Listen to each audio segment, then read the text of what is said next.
75 nuovi profughi in arrivo a ore nella Marca. In prefettura vertice urgente con comuni, provincia, Caritas, categorie e rappresentante del demanio per cercare l'ennesima soluzione a un'emergenza che non dà tregua. Individuate a San Biagio di Callalta e Susegana 2 aree demaniali, terreni e capannoni in cui potrebbe venire allestita una tendopoli, ma è ancora un'ipotesi. Sui 20 invitati presenti solo 6 sindaci, infuriati. Vorrei ben vedere cosa succede poi su una tendopoli che dovrebbe mantenere le persone in estate quando fa caldo, in inverno quando fa freddo.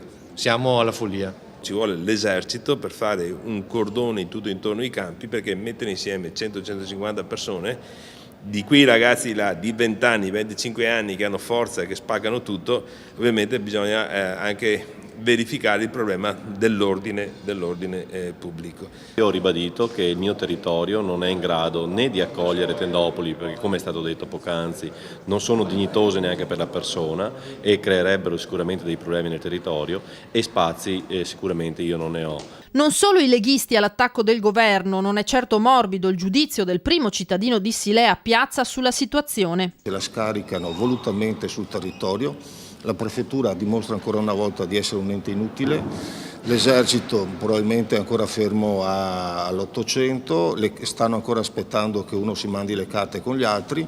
Il risultato finale è che arrivano questi profughi sul comune e stanno chiedendo per la 100ª volta che i sindaci siano in grado di risolvere il problema, quando ci hanno ormai preso tutti i soldi. Lo si voglia o no, i profughi arriveranno. Stanotte i primi 25. Per tamponare l'emergenza si sono mossi gli industriali. Vi dico, c'è stata la disponibilità da parte di un'industria, previo però contatto con i sindaci del luogo in cui gli appartamenti sono collocati, di dare appunto disponibilità di un paio di appartamenti che loro hanno. Una soluzione questa che verrà percorsa però solo in accordo con i sindaci dei territori coinvolti.